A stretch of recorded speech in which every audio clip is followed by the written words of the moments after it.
আপোনালোকে এই ভিডিঅ'টো হয়তো ইউটিউব, ইনষ্টাগ্ৰাম নাইবা ফেচবুকত নিশ্চয়কৈ দেখা পাইছে। ভিডিঅ'টোত যিগৰাকী মহিলাই ডান্স কৰি আছে তেওঁক দ্য চাৰ্বিয়ান লেডি নাম দিয়া হৈছে। মহিলাগৰাকী কোন, তেওঁ ক'ৰ পৰা আহিছে, তেওঁ কি কৰে, তেওঁ ক'ত থাকে এই কথা কোনেও নাজানে। আনকি আজিলৈকে কোনেও তেওঁৰ চেহেৰাটো দেখা নাই। এই ৰহস্যময়ী মহিলাগৰাকীৰ প্ৰথমটো ভিডিঅ' 2019 চনত এখন হস্পিটেলত এজন মানুহে ৰেকৰ্ড কৰিছিল। কিন্তু ভালদৰে ভিডিঅ'টো চালে আপোনালোকে দেখিব ভিডিঅ'টোত মহিলাগৰাকীৰ মুখমণ্ডলটো দেখা পোৱা নাযায়। ভিডিঅ'টোত যিগৰাকী মানুহে ৰেকৰ্ড কৰিছিল সেই ৰেকৰ্ড কৰি থকা সময়ত মহিলাগৰাকীয়ে মানুহজনক ৰেকৰ্ড কৰি থকা দেখা পোৱাৰ লগে লগে হাতত এখন ছুৰী লৈ মানুহজনৰ ফালে খেদি আহিছিল মানুহজনক আক্ৰমণ কৰিবলৈ। ভিডিঅ'টোৰ লগতে সেই ডান্সিং লেডিগৰাকীৰ বিভিন্ন ভিডিঅ' ছ'চিয়েল মিডিয়াত লাহে লাহে ভাইৰেল হ'বলৈ ধৰিছে। আৰু এটা ভিডিঅ' এইটো যিটো ভিডিঅ'ত মহিলাগৰাকীয়ে ডান্স কৰি আছে আৰু তেওঁৰ কাপোৰবোৰত ৰঙা ৰঙা কিবা দাগ লাগি আছে।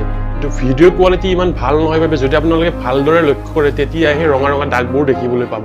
এই ভাইৰেল হোৱা ভিডিঅ'বোৰ ৰিয়েল নে ফেক আমি জাজ কৰিব নোৱাৰো। 80% মানুহে নাইবা পুলিচ ডিপাৰ্টমেণ্টে এই ঘটনাবোৰ সঁচা বুলি কৈছে।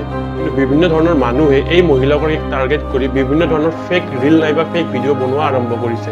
এই মহিলাগৰাকীৰ বিষয়ে যদি আপোনালোকে গুগলত চাৰ্চ কৰে ডান্সিং চাৰ্বিয়ান লেডি বুলি তেন্তে এই ভিডিঅ'টো আপোনালোকে প্ৰথমতেই পাব।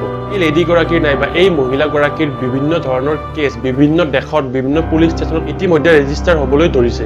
আৰু বিভিন্ন দেশৰ পুলিচ ডিপাৰ্টমেণ্টে এইটো ষ্টেটমেণ্ট দিছে যে যদি কোনোবা এনেকুৱা মহিলাক দেখা পায় তেন্তে সেই মহিলাগৰাকীৰ পৰা দূৰত্ব বজাই ৰাখিবলৈ নাইবা ডিষ্টেঞ্চ মেইনটেইন কৰিবলৈ কৈছে। কাৰণ বিভিন্ন মানুহে বিভিন্ন প্ৰুফ দিছে নাইবা বিভিন্ন এফআইআৰ দিছে এই মহিলাগৰাকীয়ে বিভিন্ন মানুহক আক্ৰমণ কৰা বুলি। বিভিন্ন মানুহ নাইবা বিভিন্ন দেশৰ পুলিচ ডিপাৰ্টমেণ্টে এই মহিলাগৰাকীৰ বিষয়ে এতিয়ালৈ জানিবলৈ চেষ্টা কৰি আছে। এই মহিলাগৰাকী কোন, তেওঁ ক'ৰ পৰা আহে আৰু তেওঁৰ উদ্দেশ্য কি। আচৰিত নাইবা ক্ৰিপি কথা এইটোৱে যে এই মহিলাগৰাকীৰ ছ'চিয়েল মিডিয়াত যিমানবোৰ ভিডিঅ' আছে এই ভিডিঅ'বোৰৰ তলত বিভিন্নজন মানুহে এটা বিশেষ কমেণ্ট কৰা দেখিবলৈ পোৱা গৈছে। আৰু সেই বিশেষ কমেণ্টটো হ'ল "Sorry for watching this video without your permission"। আৰু সেই বিশেষ কমেণ্টবোৰৰ শেষত এটা ক্ৰছ চিহ্ন দিয়া থাকে নাইবা এটা ক্ৰছ চিম্বল দিয়া থাকে। জানিব পৰা মতে এই বিশেষ কমেণ্টটো লিখাৰ প্ৰধান কাৰণটো হ'ল বহুত মানুহে বিশ্বাস কৰিবলৈ লৈছে যে এই মহিলাগৰাকী জীৱিত মহিলা নহয়। এই মহিলাগৰাকী হয়তো আত্মা, স্পিৰিট নাইবা এটা ৰহস্যময়ী বস্তু যাৰ সত্য এতিয়ালৈকে কোনেও ভালদৰে উলিয়াব পৰা নাই। এই লেডিগৰাকীৰ ঘটনাটো বৰ্তমানলৈকে ৰহস্যময়ী হৈ আছে নাইবা লেডিগৰাকীৰ মুখমণ্ডল নাইবা তেওঁৰ বিষয়ে কোনো এতিয়ালৈ ভালদৰে একো জানিব পৰা নাই। আৰু যদি পিছলৈ তেওঁৰ বিষয়ে কিবা ডিটেইলছ পুলিচ নাইবা কোনোবাই প্ৰভাইড কৰে তেতিয়া মই আকৌ এটা ভিডিঅ'ৰে আপোনালোকক বুজাবলৈ চেষ্টা কৰিম নাইবা তেখেতৰ বিষয়ে জনাবলৈ চেষ্টা কৰিম। ডিমনছ, ঘোষ্ট, স্পিৰিটছ এইবোৰৰ ৱৰ্ল্ডত কিছুমান এনেকুৱা ফেচলেছ বস্তু থাকে হয়তো এই মহিলাগৰাকীও তাৰে এটা অংশ হ'ব পাৰে।